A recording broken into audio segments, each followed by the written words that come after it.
오늘 말씀은 말씀에 의한 삶이라는 제목으로 은혜를 나누겠습니다. 우리의 신앙은 처음부터 끝까지 하나님의 말씀인 성경에 의한 삶을 살아가는 것입니다. 무엇보다도 하나님께서 우리와 동행하시는 삶을 경험하고 하나님이 함께 하시며 형통한 삶을 누리시기를 원한다면 철저하게 우리는 말씀에 의한 삶을 살아야 할 것을 성경은 가르쳐주고 있습니다. 오늘 본문 여호수아 1장 5절에서 9절 말씀을 통하여 하나님의 의도가 무엇일까요? 하나님께서 반복적으로 여호수아에게 약속하고 계신 것이 무엇입니까? 5절하고 9절에 보면 하나님 여호와가 너와 함께 하신다. 내가 너와 함께 하고 있다라는 것을 믿으라고 하는 것입니다. 또한 하나님께서 그렇게 하셔서 여호수아에게 무엇을 주시겠다고 말씀하고 있죠? 그것은 6절에 약속의 땅, 가나안 땅을 아브라함에게 약속한 그 땅을 너희 자손들에게 주리라고 약속하고 있는 것입니다.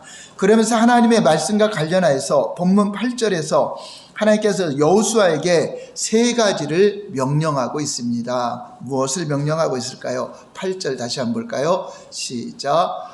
이 율법책을 내 입에서 떠나지 말게 하며 주야로 그것을 묵상하여 그 안에 기록된 대로 다 지켜 행하라. 그리하면 내 길이 평탄하게 될 것이며 내가 형통하리라. 율법책, 하나님의 말씀을 내 입에서 떠나지 말게 하고 말씀을 묵상하고 말씀을 지켜 행하라. 이 세 가지 명령을 하고 계십니다. 하나님은 여호수아에게 모세와 함께 하셨던 것처럼 너와 함께 하실 것이라고 반복적으로 말씀하고 있습니다. 그리고 그렇게 해서 약속의 땅 가나안을 그와 그의 백성들에게 주시겠다고 약속하고 있습니다. 그러면서 하나님은 여호수아가 철저하게 하나님의 말씀에 의한 삶을 살도록 강조하고 있는 것입니다. 하나님은 여호수아에게 하나님의 율법을 내 입에서 떠나지 말게 하고 그것을 밤낮으로 묵상하고 그 가운데 기록된 것을 지키라라고 명령하고 있습니다.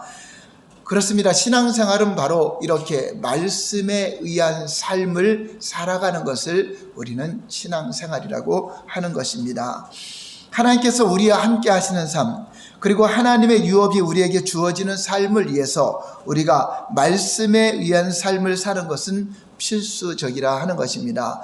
우리가 말씀에 의한 삶을 살았기 때문에 구원받는 건 아니지만 우리 하나님을 믿고 믿음으로 은혜로 구원받은 자라면 당연히 하나님 말씀에 의한 삶을 살아가는 것이 당연한 것이고 그 말씀에 의한 삶을 떠나가는 것이 곧 하나님을 떠나가는 것임을 성경은 가르쳐주고 있습니다. 그러므로 그렇게 살기 위해서 우리에게 절실하게 필요한 것 중 하나가 담대함입니다. 담대함을 가지고 말씀에 순종해야 되는 것입니다. 말씀을 따라갈 때 세상과 충돌하는 게 많이 있죠. 하나님 말씀을 지킬 것이냐, 세상의 관점으로 살아갈 것이냐, 부딪힐 때 강하고 담대한 마음을 가져야 내가 죽으면 죽으리라 이 말씀을 의지하고 나아갈 수가 있는 것입니다. 그래서 너는 극히 담대하고 강하고 담대하라고 여호수아에게 반복적으로 말씀하고 있는 것을 볼 수 있습니다. 그런데 오늘 우리가 말씀에 의한 삶을 살면 반드시 가져야 될 세 가지 자세가 있다는 것입니다. 이 세 가지 자세가 무엇인가를 우리가 알고 만약 이 세 가지 자세를 가지고 있지 않는다면 우리가 아무리 입으로 하나님 말씀을 강조한다 할지라도 실제로는 하나님 말씀을 무시하며 살아가고 있는 것입니다. 그 세 가지 자세는 다음과 같습니다. 한번 첫 번째 읽어볼까요? 시작. 성경이 우리의 신학과 삶과 사역 모두를 위한 기준이 되는 삶. 두 번째, 하나님께서 말씀하신 의미와 의도와 목적 그대로의 말씀이 우리의 생명이 되는 삶. 세 번째, 신학을 위한 네 가지 출처를 올바른 순서에 사는 삶.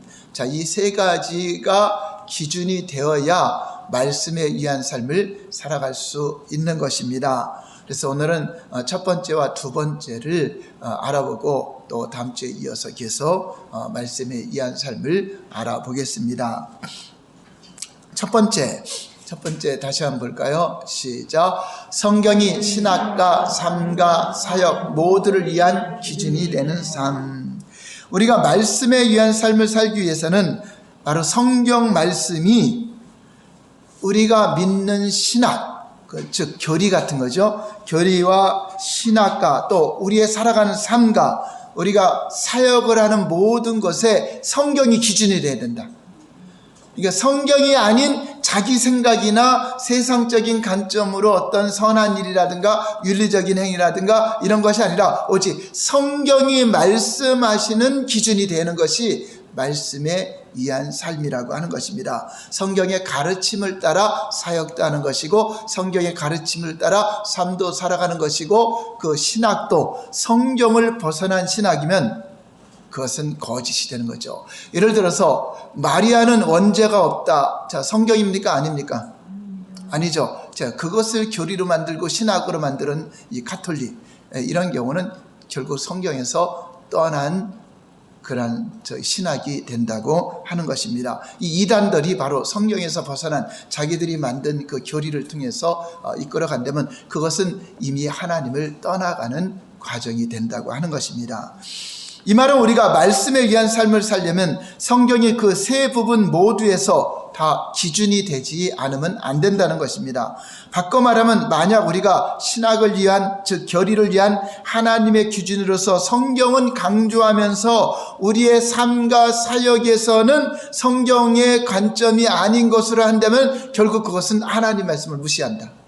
내가 성경을 많이 알고 성경을 가르치고 성경을 말하면서도 나의 삶은 성경의 관점에서 떠나 있다면 그것은 하나님 말씀을 무시하는 결과를 낳는다라고 하는 것입니다.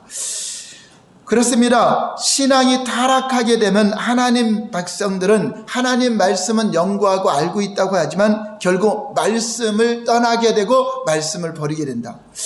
그런데 우리는 말씀을 떠나고 버린다니까 성경을 안 보고 성경을 모르는 세상 사람들을 말하는데 그렇지 않습니다. 성경도 연구하고 철저히 하나님 말씀도 알고 있으면서 말씀을 버리는 경우가 있기 때문에 우리에게 가르쳐주고 있는 것입니다. 호세아 시대 이스라엘 백성들은 하나님 말씀을 어떻게 했을까요? 그들도 하나님을 믿는 백성이었죠. 북이스라엘, 남유다 다 하나님을 잘 믿는다고 자부하던 백성들이었습니다. 그러나 호세아 시대에 보면 호세아 4장 6절 볼까요? 시작. 내 백성이 지식이 없음으로 망하는도다. 내가 지식을 버렸으니 나도 너를 버려 내 제사장이 되지 못하게 할 것이요.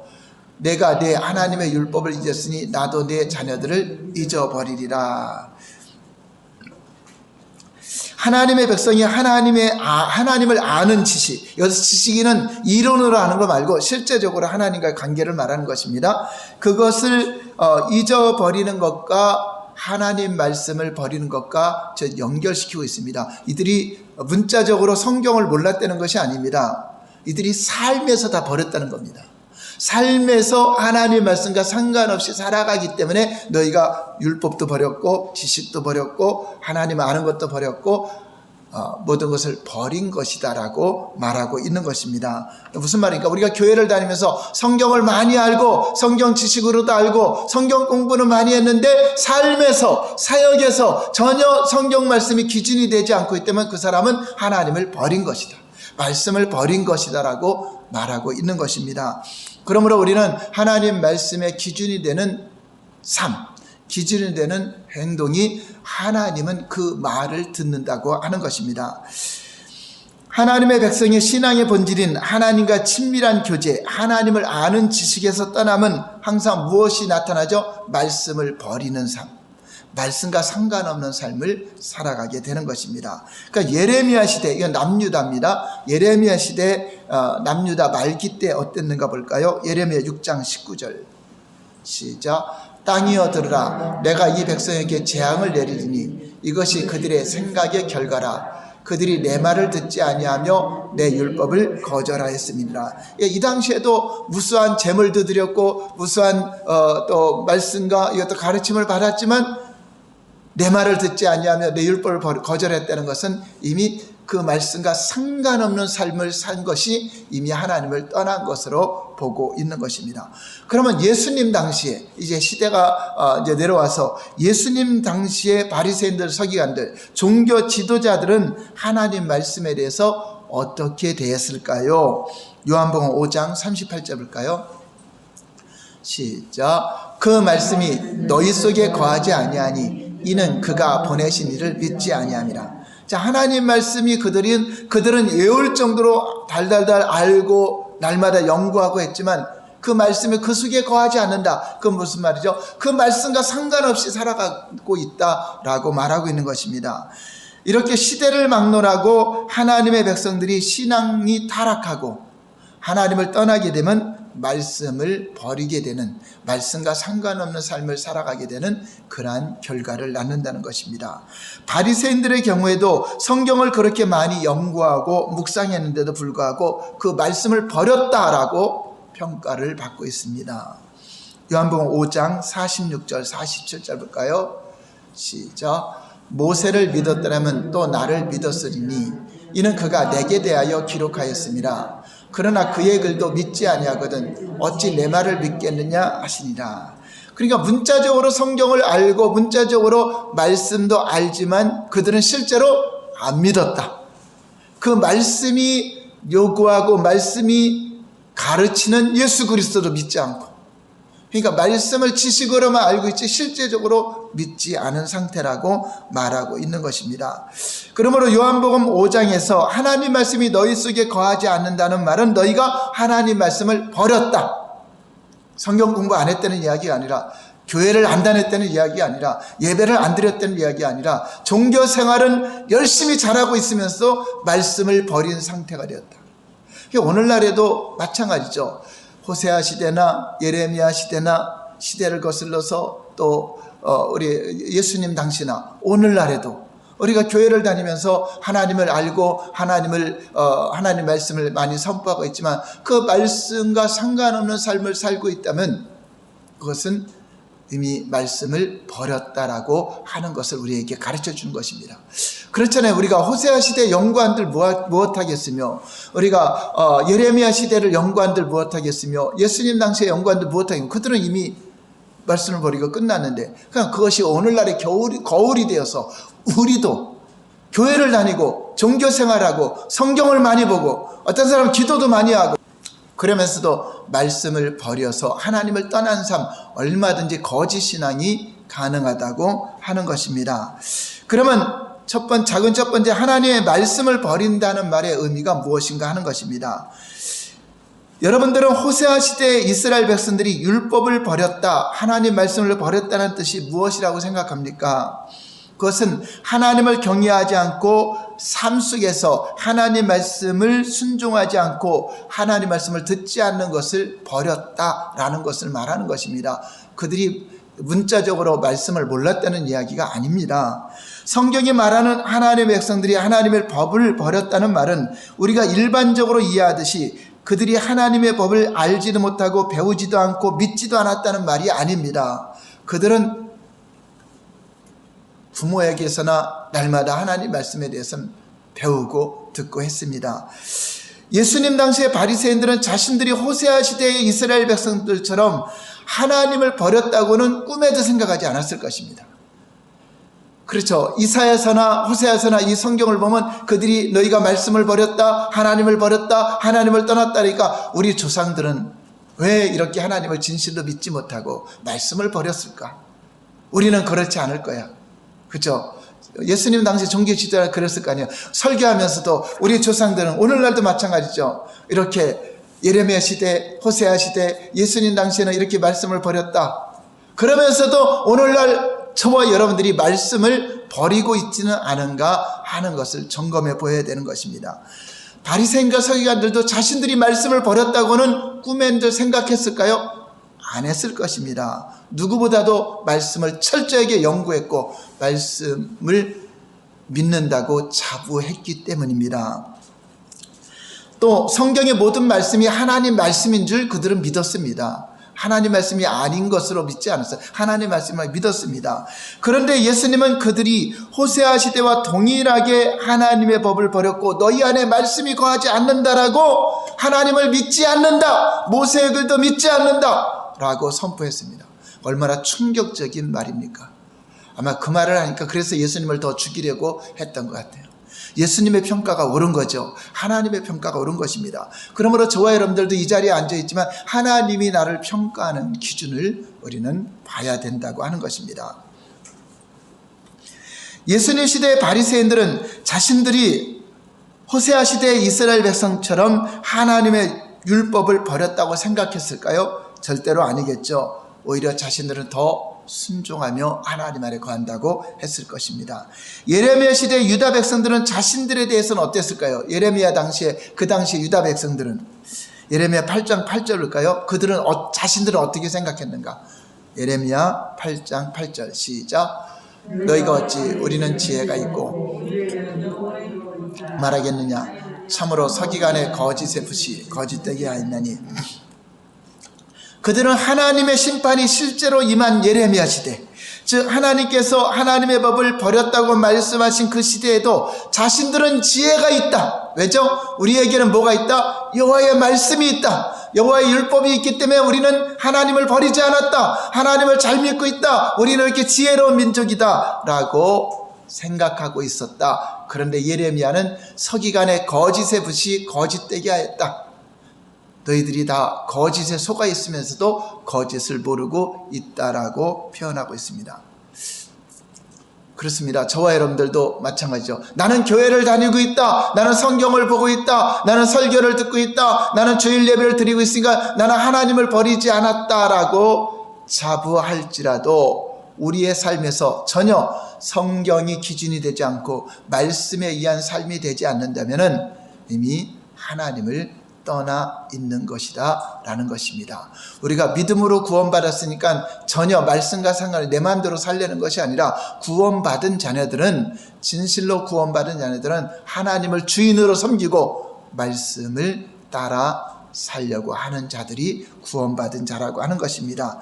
하나님은 이렇게 이론적으로 지식적으로 아는 그것이 아니라 삶의 소리를 듣는 것입니다. 우리가 말씀과 상관없는 삶을 살아가는 그것을 보고 너희는 말씀을 버렸다, 너희는 하나님을 버렸다, 이것을 말하는 것이기 때문에 한번 따라서 할까요? 하나님은 우리의 행동의 소리를 들으신다. 네, 여러분들이 삶의 소리를 듣고 너희들이 말씀을 가지고 있는가, 말씀을 버렸는가, 하나님을 떠나 있는가, 하나님을 모시고 있는가를 보신다라고 하는 것입니다. 우리의 말이 아니라 우리의 행동이, 우리가 하나님이나 하나님 말씀에 대해서 실제로 어떤 것을 믿는가, 실제로 하나님을 믿고 있는가, 말씀을 믿고 있는가, 아니면 다른 것을 따르고 있는가를 본다고 하는 것입니다. 우리는 이러한 하나님의 관점을 잘 알아야 하나님의 법을 버렸다는 의미를 깨달을 수가 있는 것입니다. 이사야 시대의 이스라엘 백성들의 삶에서 이에 좋은 예를 우리에게 보여주기 때문에 이사야 시대 또 호세아 시대 북이스라엘이 멸망한 이유, 남유다가 멸망한 이유, 또 예수님 당시에 바리새인과 서기관들이 하나님을 떠나서 멸망한 이유를 우리에게 가르쳐주고 있는 것입니다. 이사야 30장 9절에서 11절 보면 이사야 시대의 이스라엘 백성들이 하나님 말씀에 대해서 어떤 자세를 가지고 있었으며 선견자와 선지자들에게 그 백성들이 어떠한 자세로 말씀을 듣고 있는가, 이것을 통해서 오늘날 우리도 목사의 입을 통해서 나오는 설교를 어떻게 듣고 있는가, 어떤 메시지를 듣기를 좋아하는가, 이것을 잘 분별해 보아야 되는 것입니다. 이사야 30장 9절에서 11절 볼까요? 시작. 대저 이는 패역한 백성이요 거짓말하는 자식들이요 여호와의 법을 듣기 싫어하는 자식들이라. 그들이 선견자에게 이르기를 선견하지 말라, 선지자에게 이르기를 우리에게 바른 것을 보이지 말라, 우리에게 부드러운 말을 하라, 거짓된 것을 보이라. 11절.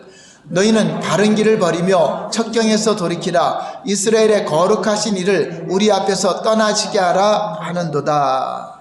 예, 선견자에게는 선견하지 말라, 우리에게 하나님의 뜻을 가르쳐주지 말라, 또 바른 교훈을 가르치지 말라, 또 부드러운 메시지를 전해라.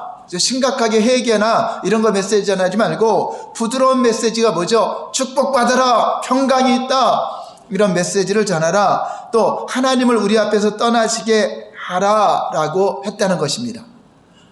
그러면 실제로 백성들이 그 말을 했을까요? 실제로 하나님은 이 백성들이 이스라엘 하나님의 법을 싫어하고 거짓을 좋아하고 선지자들에게 거짓된 것을 요구하고 하나님을 떠나게 하라 그랬을까요? 그렇지 않습니다. 겉으로는 다 들었습니다. 그런데 속으로는 그에 대한 거부 반응이죠. 회개하고 돌이키는 것에 대해서 우리가 언제 하나님을 떠났습니까? 우리가 하나님 앞에 이렇게 하나님 전에 나왔는데, 이 성전에 나와 있는데 왜 우리가 하나님 떠났다고 하십니까? 그러면서 하나님과 상관없이 살아가는 그 태도가, 하나님이 없이 사는 게, 난 내 맘대로 사는 게 좋겠다 하고 살아가는 그것이 바로 하나님을 내게서 떠나게 하라, 하나님 옳은 길을 가르쳐주지 말아라. 내가 내 맘대로 각기 자기 길로 가고 싶은데 하나님 말씀대로 살라고 하지 말라 하는 것을 그들의 삶 속에서 이렇게 하나님께 말하고 있다고 하는 것입니다. 그렇다면 그들이 실제로 선지자들에게 자기들에게 거짓을 가르쳐서 자기들을 하나님의 길에서 벗어나게 만들고 하나님으로 하여금 자신들을 떠나게 만들어 달라고 말했겠습니까? 아마 그들은 그러한 일은 상상도 할 수 없을 것입니다. 뿐만 아니라 그들은 하나님 말씀에 기초해서 모든 희생을 잘 드렸기 때문입니다. 그래서 그들은 표면적으로는 종교 생활에 아주 잘했습니다. 이사야 시대 볼까요? 이사야 1장 12절 13절 볼까요? 너희가 내 앞에 보이러 오니 이것을 누가 너희에게 요구했느냐? 내 마당만 밟을 뿐이니라. 헛된 재물을 다시 가져오지 말라. 분향은 내가 가증히 여기는 바요, 월삭과 안식일과 대회로 모이는 것도 그러하니 성회와 아울러 악을 행하는 것을 내가 견디지 못하느라.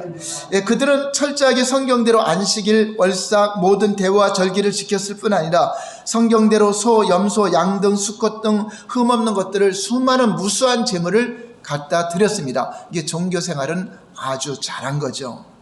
그래서 그들은 자신이 철저히 하나님 말씀대로 산다고 여겼기 때문에 선지자들에게 이렇게 거짓을 말하라 그런 것은 실제로는 하진 않았습니다. 또한 그들은 하나님께 기도도 많이 했어요. 이사야 1장 14절 15절 볼까요? 시작. 내 마음이 너희의 월삭과 정한 절기를 싫어하나니 그것이 내게 무거운 짐이라 내가 지기에 곤비하였느니라. 15절. 너희가 손을 펼 때 내가 내 눈을 너희에게 가리고 너희가 많이 기도할지라도 내가 듣지 않으니 이는 너희 손에 피가 가득함이라.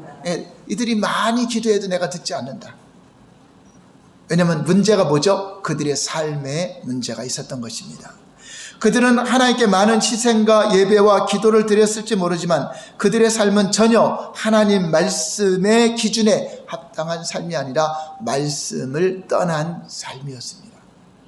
그러면서 그들은 선지자들이 회개의 메시지보다 자기들이 좋아하는 축복의 부드러운 메시지, 평강의 메시지만을 원하고 거기에는 아멘 아멘 하면서 따랐던 것을 볼 수 있습니다.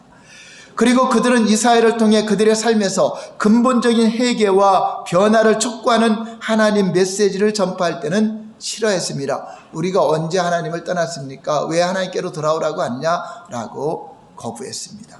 실제로 그들은 그러한 메시지를 전하는 이사야를 참다운 선지자로 인정하지 못했습니다. 오히려 자기들의 삶과 상관없이 자기들에게 평강을 원하고 축복만을 외치는 거짓 선지자들을 참다운 선지자로 믿었다라고 하는 것입니다. 그러한 그들의 태도와 삶의 결과로 그들은 하나님 평가에서 하나님의 길에서 떠나게 되었고 하나님도 그들을 떠나시게 되었다라고 말한 것입니다. 내가 너희를 떠났다. 성전에서도 떠났다. 그래서 너희에게 심판의 칼이 임한 것이다라고 말씀하고 있는 것입니다.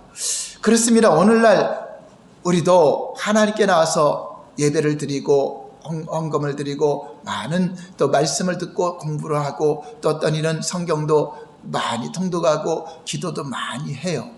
그런데 삶 속에 말씀에 의한 삶에서 벗어났다면 하나님은 너희 속에 하나님 말씀이 거하지 않고 나를 버렸다. 이거는 구약시대뿐만 아니라 예수님 당시에도 바리새인들에게 그렇게 말한 것이고 오늘날에도 저와 여러분들에게 이렇게 경고해 주는 것입니다.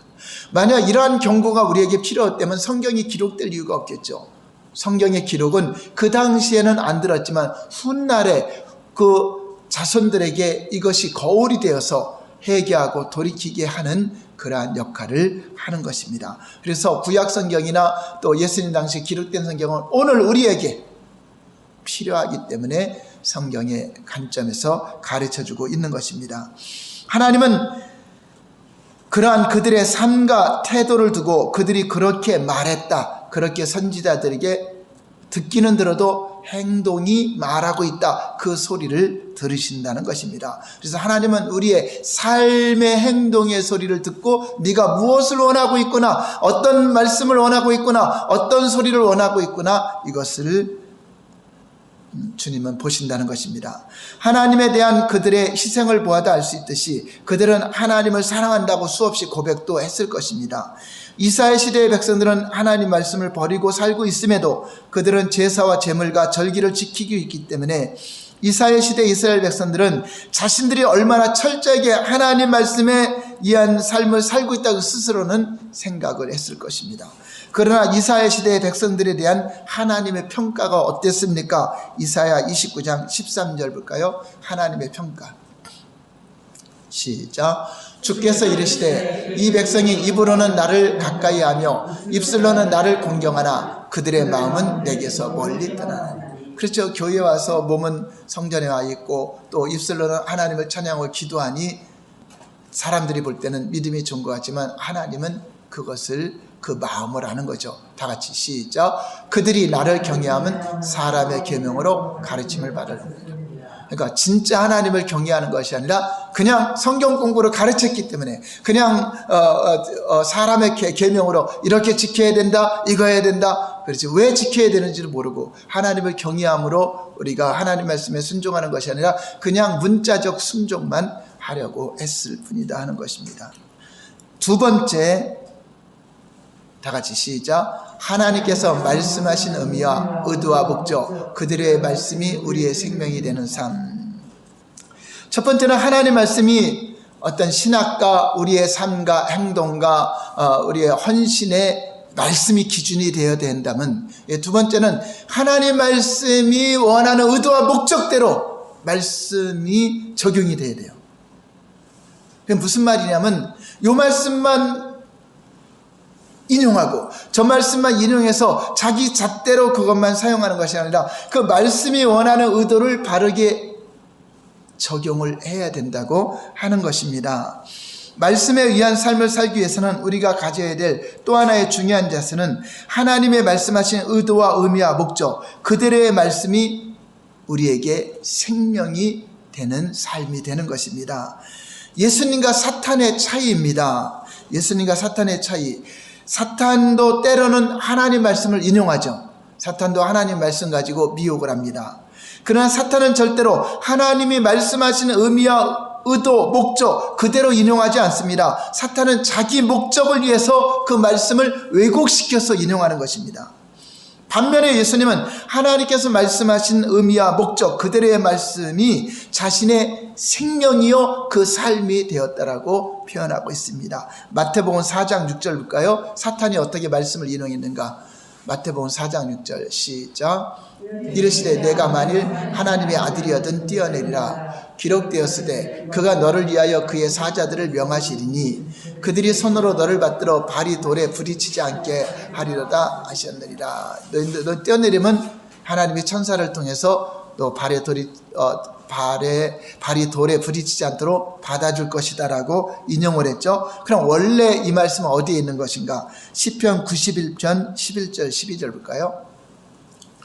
이 말씀을 사탄이 인용한 거죠. 시작. 그가 너희를 위하여 그의 천사들을 명령하사 내 모든 길에서 너를 지키게 하심이라.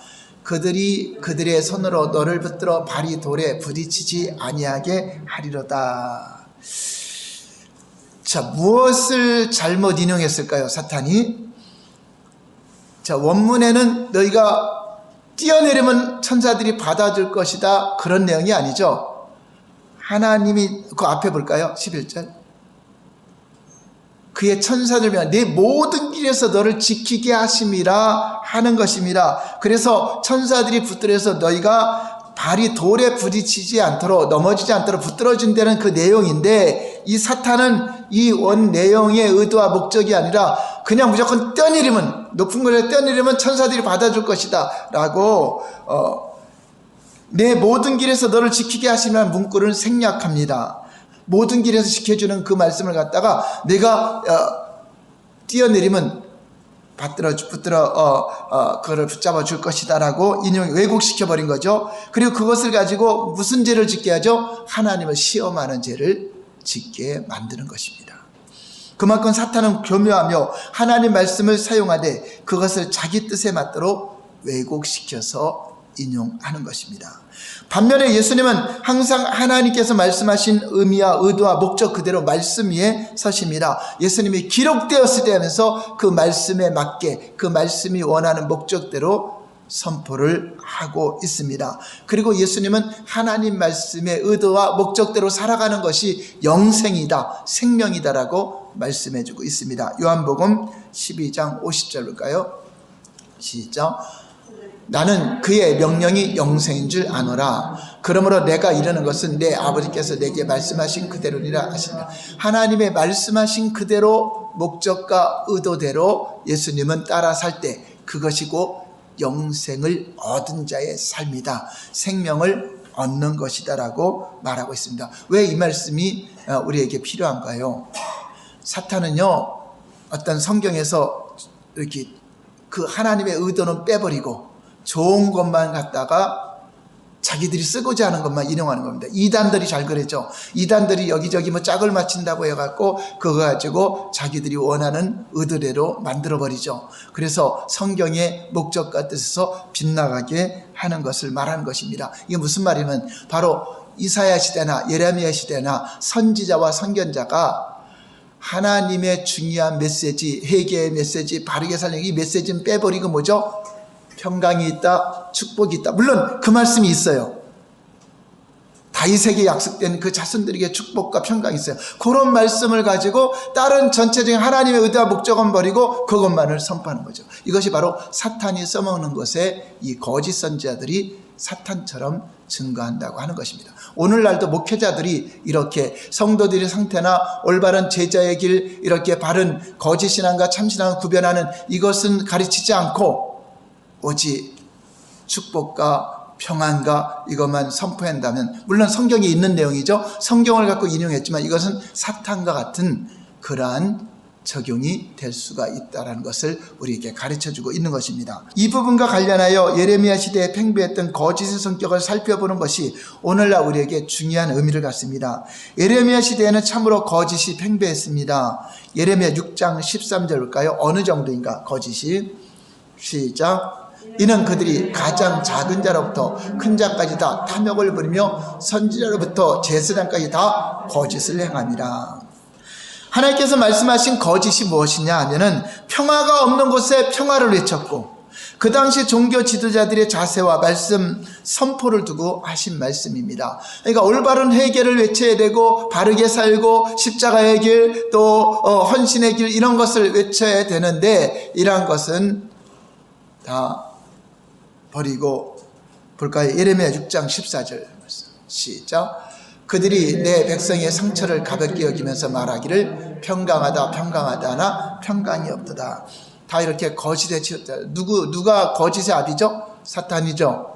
이 사탄의 지배를 받게 되어서 그 당시 종교 지도자들은 나름대로 성경에 기초해서 평화를 외쳤을 것입니다.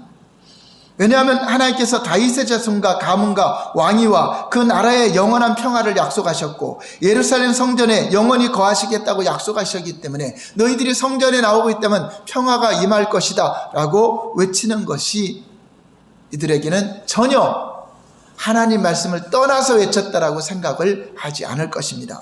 문제는 하나님의 백성들이 지금 하나님을 떠나 있고 하나님의 길을 버렸고 자기들의 타락한 본성대로 살고 있음에도 불구하고 그리고 그 결과 하나님의 심판이 코앞에까지 닥쳤는데도 불구하고 그 당시 종교 지도자들은 그 모든 것을 무시하고 백성들의 환심을 사기 위해서, 교인들의 환심을 사기 위해서 백성들이 원하는 좋은 구절만 선별적으로 골라서 전했다. 이러한 자들이 바로 이렇게 잘못 성경이 인용되고 있는 것을 말하고 있는 것입니다.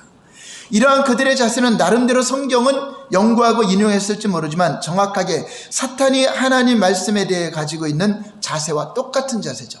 사탄이 성경을 인용했지만 하나님의 그 본질과 목적은 의도하지 않고 그 한 부분만 자기가 인용해서 결국 하나님을 시험케 하고 하나님을 믿지 못하게 하는 그러한 결과를 만들어내려고 하는 것이죠.